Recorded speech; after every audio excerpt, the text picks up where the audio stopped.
SQL के part 2 में एक बार मैं फिर आप सभी का स्वागत करता हूं। इससे पहले वाले लेक्चर में हमने कल जो एसक्यूएल के कैटेगरीज क्लासिफिकेशंस को किया था, जिसके अंदर हमने 4 category DDL, DML, DCL and TCL के बारे में पढ़ा था। आज हम अगले क्वेश्चन से कंटिन्यू करेंगे। What are database objects, name them. Database objects क्या होते हैं उनके बारे में आपको बताना है। तो all the objects that can be created and deleted from the SQL are known as database object। जो भी ऑब्जेक्ट SQL के अंदर आप क्रिएट करते हैं और आप उन्हें डिलीट कर सकते हैं, वो सारे डाटाबेस के ऑब्जेक्ट होते हैं। मतलब जो चीज डाटाबेस में स्टोर होगी वो डाटाबेस ऑब्जेक्ट कहलाएगा। तो there are different database object in SQL। Database में SQL में के कई डाटाबेस ऑब्जेक्ट जो है हम यहाँ पर लेते हैं, जिसमें सबसे पहला है टेबल। आप टेबल को क्रिएट कर कर स्टोर कर सकते हैं। ऐसे और कई सारे ऑब्जेक्ट हैं जिनको आप स्टोर कर सकते हैं। मतलब जिसमें लिखा आएगा दिस थिंग क्रिएटेड, जैसे टेबल बनाओगे तो टेबल क्रिएटेड, व्यू बनाओगे तो व्यू क्रिएटेड, ऐसे एक मैसेज आएगा प्रॉपर और वो जाके डाटाबेस में स्टोर हो जाएगा। तो पहली चीज टेबल है। टेबल आप सभी जानते हैं, table is the collection of rows and column that is used to store the data. तो टेबल जो है वो डाटा को स्टोर करता है in the form of rows and columns. Next thing is view. वैसे व्यू का मतलब होता है देखना। अब यहां पर व्यू जो चीज है वो क्या है? व्यू एक टेम्परेरी टेबल होती है, एक वर्चुअल टेबल होती है। टेम्परेरी को आप दूसरा नाम दे सकते हैं वर्चुअल। वर्चुअल का मतलब जो रियलिटी में एग्जिस्ट नहीं करती, बट कहीं ना कहीं उसी टेबल से बनी हुई होती है ये व्यू। ये क्या होता है? डाटा को सिक्योरिटी, कई डाटा हमें सिक्योर रखना होता है और हम टेबल को शो नहीं करना चाहते, तो टेबल में से कुछ लिमिटेड डाटा को शो करने के लिए हम व्यू बना सकते हैं। तो व्यू एक प्रकार की वर्चुअल टेबल है जो वास्तव में बेस टेबल से ही क्रिएटेड होती है और that is use for the data security purpose, कि हम पूरा राइट टेबल पे ना देकर व्यू पर राइट दे सकते हैं। वैसे वो व्यू टेबल का एक ऐसा फॉर्म है जिसके अंदर एसक्यूएल कमांड के फॉर्म का यूज करके वो व्यू बनता है। जब उस कमांड को रन करते हैं तो वो टेबल का फॉर्म ले लेता है, नहीं तो वो सिर्फ एक कमांड के फॉर्म में ही स्टोर रहता है। तो अगर हम आपसे ये पूछे व्हाट इज व्यू, तो व्यू एक टेम्परेरी या वर्चुअल टेबल है जो वास्तव में डाटा को कहां से लेती है? बेस टेबल से उठाती है और ये डाटाबेस में एसक्यूएल कमांड के फॉर्म में स्टोर रहता है। Next is sequence. सीक्वेंस जैसा कि नाम को आपको होता है, एक के बाद एक चीज को हम सीक्वेंस कहते हैं। तो सीक्वेंस यहाँ पर एक ऐसा डाटाबेस ऑब्जेक्ट होता है जो क्या करता है? लिस्ट ऑफ वैल्यू को जनरेट करता है जिसे आप प्राइमरी की में इंसर्ट कर सकते हैं। That is used to automatically generate the value that can be inserted in primary key column. तो सीक्वेंस एक ऐसा डाटाबेस ऑब्जेक्ट है that are used to generate the values automatically और that can be insert in primary key column। Next है index. Index क्या है? Index जो है हम किसी कॉलम के ऊपर लगा सकते हैं। जिस कॉलम में आपको डाटा रिट्रीव करने की कंडीशन बार बार लगानी पड़ती है, तो वहां पर आप क्या लगा सकते हैं? इंडेक्स लगा सकते हैं। तो इंडेक्स से क्या होता है? डाटा का रिट्रीवल फास्ट हो जाता है। तो index are use to performance of the queries. यहाँ पर लिखा है index are use to improve the performance of queries. Queries का मतलब जो डाटा आप सिलेक्ट करते हो, तो जिस कॉलम पे सबसे ज्यादा कंडीशन लगती है उस पे आप इंडेक्स लगा सकते हो। अब इंडेक्स लगने से क्या होगा? इंडेक्स लगने से ये होगा कि instead of searching the data in the whole table, table में ना सर्च करके डेट विल, जो डाटाबेस है डेट मतलब query will solve from the index, मतलब data will be search from the index. तो यहां पर डाटा टेबल से ना सर्च होकर कहां हो जाता है? इंडेक्स वाली जगह से सर्च हो जाता है। तो पूरी टेबल को उठाने की जरूरत नहीं पड़ती, इंडेक्स वाली वैल्यूज को उठा के फटाफट डाटा सर्च हो सकता है। बट इंडेक्स आप एक कॉलम पे भी कर सकते हैं, एक से ज्यादा कॉलम पे भी कर सकते हैं। जिस कॉलम पे आपको लगता है कि सबसे ज्यादा कंडीशंस लगती हैं उसके ऊपर हम इंडेक्स लगा सकते हैं। सिनोनिम्स। सिनोनिम क्या है? किसी भी चीज का, जैसे आप इंग्लिश में वर्ड सुनते हैं कि इनका सिनोनिम बताओ, तो इसका मतलब क्या है? उससे मिलते जुलते वर्ड बताइए आप।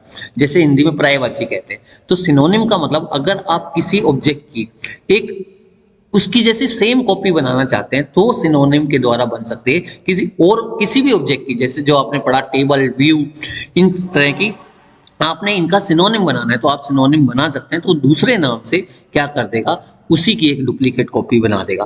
तो with the help of synonym we can change the name of any database object. We can change the name of का मतलब ये नहीं है कि उसका नाम बदलेगा, नहीं, उसकी एक डुप्लीकेट कॉपी किसी और नाम से बना देगा।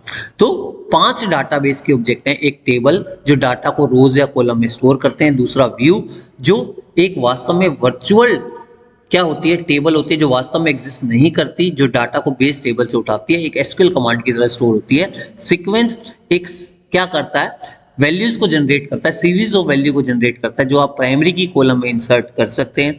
Index is use for the fast retrieval of data, किसी कॉलम को आप इंडेक्स कर सकते हैं जिससे डाटा टेबल से ना सर्च होकर इंडेक्स से फास्टली सर्च हो जाएगा। और सिनोनिम किसी भी डाटाबेस ऑब्जेक्ट का आप एक डुप्लीकेट कॉपी बनाना चाहते हैं तो सिनोनिम से बन सकती है।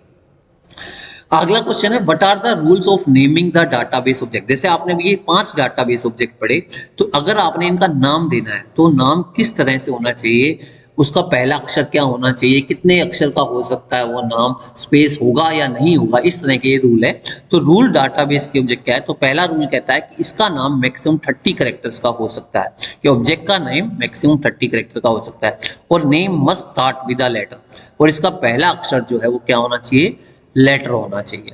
तो name must not contain the spaces और एनी स्पेशल कैरेक्टर, इसके अंदर कोई स्पेस नहीं होना चाहिए और कोई स्पेशल कैरेक्टर अलाउड नहीं है, ये ध्यान रखिए। एक अंडरस्कोर अलाउड होता है बस, उसके अलावा और कोई स्पेशल कैरेक्टर अलाउड नहीं होता। A name must not be a reserve word, नाम एक रिजर्व वर्ड नहीं होना चाहिए, जैसे क्रिएट एक वर्ड है जिससे क्रिएट होती है टेबल, इंसर्ट, अपडेट, डिलीट, इस तरह के नाम यूज नहीं करने चाहिए। तो ये रूल जो है वो डाटाबेस ऑब्जेक्ट के हैं।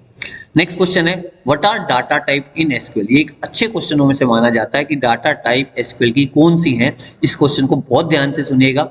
डाटा टाइप हमने C++ में पढ़ी थी, बट हर एक लैंग्वेज में डाटा टाइप बदल जाती है, वो लैंग्वेज को सपोर्ट करती हुई होती है डाटा टाइप। डाटा टाइप क्या बताते हैं, वैसे तो आपको डेफिनेशन पता होना चाहिए। Data type is used to specify which type of value you want to store और how much space is required to store that value। Data type हमारे को ये बताता है कि आप किस प्रकार की वैल्यू को स्टोर करना चाहते हैं और उस वैल्यू को स्टोर करने के लिए मेमोरी में कितना स्पेस चाहिए। तो डाटा टाइप क्या बता रहा है हमें कि आप किस प्रकार की वैल्यू को स्टोर करना चाहते हैं और उस वैल्यू को स्टोर करने के लिए कितना स्पेस चाहिए। अब कई तरह की एसक्यूएल में डाटा टाइप होती हैं। पहली है varchar2। varchar2 वेरिएबल लेंथ के लिए होते हैं। ये करेक्टर डाटा टाइप है, करेक्टर वैल्यू को स्टोर करते हैं बट वेरिएबल करेक्टर है। और एक होती है कैर, कैर जो है करेक्टर वैल्यू, दोनों ही करेक्टर वैल्यू को, बट इसके अंदर एक वर्ड जुड़ जाता है वेरिएबल करेक्टर और ये नॉर्मल है। तो यहाँ पर ये देखिए in this data type we can store the character type value. यहाँ पर आप करेक्टर टाइप वैल्यू अगर स्टोर करना चाहते हैं तो आप varchar2 नाम ले सकते हैं। W जो है कितनी विड्थ आपको देनी है ब्रैकेट में वो दे नहीं सकते कि आप 20 करेक्टर स्टोर करना चाहते हैं, 30 करेक्टर करना चाहते हैं।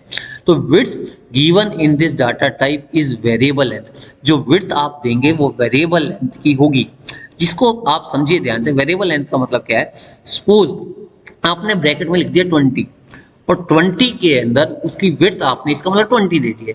बट अगर आप उसके अंदर कोई नाम डालते हैं, जैसे नाम आपने डाला अमित, तो अमित कितने करेक्टर का हुआ, 4 करेक्टर का। कितने करेक्टर लिए थे आपने, 20, कितने बच गए, 16। तो 16 जो हैं वो करेक्टर जो आपके थे वो क्या होगा, उसका यूज नहीं होगा। तो सिर्फ 4 ही करेक्टर यूज होंगे, 16 जो है वो स्पेस ब्लैंक रह जाएगा। तो यहाँ ध्यान दीजिए क्या करें, variable length character data type जो है वो क्या करती है, वेरिएबली मतलब जितनी आपकी विड्थ है, जितने आपने वैल्यू दी है उतने ही करेक्टर यूज मेमोरी के यूज करता है, बाकी सारे खाली रह जाते हैं। यहाँ पर थोड़ा सा ये डेफिनेशन यहाँ पर उल्टी लिखी हुई है। If we store the fewer character as given in the width the computer uses the space of its own use. तो ये यहाँ पर नहीं आएगा, ये fix length character data type में आएगी। ये लाइन ये गलती से लिखा हुआ है, अब मैं इसे चेंज नहीं कर पाया हूँ क्योंकि गलती से पीडीएफ फाइल खोल रखी है मैंने, तो इसलिए ये चेंज नहीं हो पा रहा। बट तो ये ध्यान रखिए variable length character data type का मतलब क्या है कि ये क्या करता है, करेक्टर टाइप की वैल्यू को स्टोर करता है। इसके अंदर जो डाटा टाइप है वो वेरिएबल लेंथ क्यों है, क्योंकि if you have given taken the width of 20 character and you are storing the 4 character then it will take the 4 character space only, और ये मैक्सिमम 2000 करेक्टर तक स्टोर कर सकता है। अब इसकी लिमिट जो और बढ़ गई है 4000 करेक्टर तक हो गई है, ये पहले लिखा हुआ है। तो char data type it is a fixed length character data type, it is a variable length character data type, it is a fixed length character data type, it is also used to store the value। तो इसके अंदर अगर आप 20 character की width लेते हैं और आप 4 करेक्टर देते हैं तो 16 स्पेसेस आपके यहाँ पे ऐड हो जाएंगे, और इसकी मैक्सिमम विड्थ 255 थी, अब ये 2000 करेक्टर तक हो गई है। 2000 वाली 4000 करेक्टर हो गई है और 255 वाली 2000 करेक्टर तक हो गई है। तो ये बहुत ही इंपॉर्टेंट क्वेश्चन है, what is the difference between varchar and char. अगर ये बोलेगा तो आपने ये बोलना है कि it is variable length character data type, it is fixed length character data type, it can store up to 4000 character, it can store up to 2000 character। और in it क्या है, if we have taken the width of 20 character और you are storing the 4 character then it will take the spaces 4 character only। और in the char if you have taken the width of 20 character or you are storing the 4 character then 16 spaces will be added by default। तो space जो use करेगा वो 20 character का use करेगा। Next जो है वो नंबर डाटा टाइप है। नंबर डाटा टाइप जो है वो न्यूमेरिक वैल्यू को स्टोर करती है और इसकी मैक्सिमम विड्थ जो हो सकती है वो 38 डिजिट तक हो सकते हैं, मतलब 38 डिजिट तक की वैल्यू आप स्टोर कर सकते हैं। नंबर को भी आप दो तरह से यूज करते हैं, एक तो आप नंबर के साथ सीधा वेट दे देते हैं। अगर आप न्यूमेरिक वैल्यू लेना चाहते हैं और नंबर के साथ आपने सीधा विड्थ दे दी, इसके अंदर कोई डेसिमल पार्ट हम मेंशन नहीं करते, बट अगर आपने नंबर के साथ 5 विड्थ दी 5 विड्थ दी तो इसका मतलब 5 डिजिट आप ले सकते हैं। 5 डिजिट में डेसिमल से पहले कितने भी हो सकते हैं, डेसिमल के बाद कितने भी हो सकते हैं, बट हम स्पेसिफाई नहीं करते कि कितने डिजिट आप जो है लेना चाहते हैं। तो आप 2 पहले ले लो 3 बाद में डेसिमल के ले लो तो भी ठीक है, अगर 3 पहले ले लोगे 2 बाद में ले लोगे तब भी ठीक है। तो नंबर के साथ विड्थ जो है ये न्यूमेरिक वैल्यू को स्टोर करेगा, बट इसमें हम स्पेसिफाई नहीं करते कि कितना आपको डेसिमल के बाद लेना है। एक होता है कि आपने लिखा नंबर w, इस केस में आप पहले ही स्पेसिफाई कर देते हैं कि जैसे आपने स्पेसिफाई कर दिया 6,2 यहाँ पर विड्थ, तो यहाँ पर टोटल विड्थ 6 हो गई और डेसिमल के बाद आपने 2 फिक्स कर दी। डेसिमल के बाद कितना कर दिया 2, तो टोटल 6 डेसिमल के बाद 2। तो इसका मतलब क्या है कि जो आपकी टोटल विड्थ है वो 6 और डेसिमल के बाद 2 हो गया, तो डेसिमल से पहले कितना बचा, डेसिमल से पहले बचा 4। तो पहले आप 4 ही यूज कर सकते हैं, उससे ज्यादा अगर आपने वैल्यू डाली मतलब आप कर सकते हैं 9999 पॉइंट के बाद दे या ना दे, बट डेसिमल से पहले 4 ही करेक्ट डिजिट होंगे। अगर आपने डेसिमल से पहले 5 ले लिए तो एरर आ जाएगी। तो 2 तरह के पैटर्न से आप दे सकते हैं नंबर को। It is used to store the numeric value 38 digit तक, या तो आप नंबर सीधा w विड्थ मेंशन कर दीजिए, इसमें डेसिमल से पहले कितने दे दीजिए डेसिमल से बाद, और एक है w, p का मतलब प्रिसीजन, मतलब टोटल विड्थ देनी है आपको 6 और डेसिमल के बाद 2, इसका मतलब डेसिमल के बाद आपने 2 फिक्स कर दिए, तो डेसिमल से पहले कितने रह गए 4, उतने ही आप दे सकते हैं। नेक्स्ट है डेट, ये लास्ट डाटा टाइप है। It is used to store the date type of value, और ये ध्यान रखिए एसक्यूएल के अंदर यहाँ पर जो वैल्यू स्टोर होती है डेट वैल्यू यहाँ पर ऐसे होगी dd MMM YYYY MMM का मतलब कि आपको ऐसे डेट देनी पड़ेगी, जैसे आपने पहले 2 डिजिट दे दिए डेट वैल्यू के लिए, फिर आपको 3 कैरेक्टर और फिर उसके बाद ये आप डेट देंगे। तो इस तरह से डेट वैल्यू जो है date data type date value को स्टोर करेगी, बट इसका पैटर्न है dd MMM YYYY। इसी पैटर्न में ये डेट को लेता है। अगर आप किसी और पैटर्न में लेंगे, जैसे अगर आप डेट डाल देंगे 12/10/2001 तो एरर आ जाएगी। तो आपको अगर लिखना है 12-OCT-2001 और उसको सिंगल कोट्स में बंद करना है। डेट वैल्यू सिंगल कोट्स में बंद होती है, करेक्टर वैल्यू सिंगल कोट्स में बंद होती है, ये कभी डबल कोट्स यूज नहीं करता, यहाँ पर सिंगल कोट्स में ये वैल्यू बंद होती है और नंबर के लिए कोई वो कोट्स का यूज नहीं करता। तो ये हमारी डिफरेंट डाटा टाइप है। यहाँ पे एक इंपॉर्टेंट क्वेश्चन क्या बनता है, difference between char and varchar data type, ये बहुत ही अच्छे क्वेश्चनों में से है। तो बेटा इस चीज को आप ध्यान से सुने, ध्यान से पढ़े। आज मैंने 3 ही क्वेश्चन कराए हैं, इनकी अच्छे से रिवीजन करें और साथ साथ काम को करते रहें। इतना ही सिलेबस हमारे DBMS पार्ट में है। इसके बाद मैं कल से आपको HTML का डेमो दूंगा। HTML बिल्कुल प्रैक्टिकल पार्ट है, तो आप उसको ध्यान से देखें ताकि आपको समझ आए, क्योंकि अभी आप लैब में काम नहीं कर पा रहे हैं, बट अगर आप 2-4 बार देखेंगे तो आप कर पाएंगे। उससे मोबाइल में नोटपैड को यूज करके बना सकते हैं आप वैसा का वैसा, और क्या कर सकते हैं, उसे ब्राउजर में खोल के देख सकते हैं। तो इसलिए आज के लिए बस इतना ही। Thank you very much.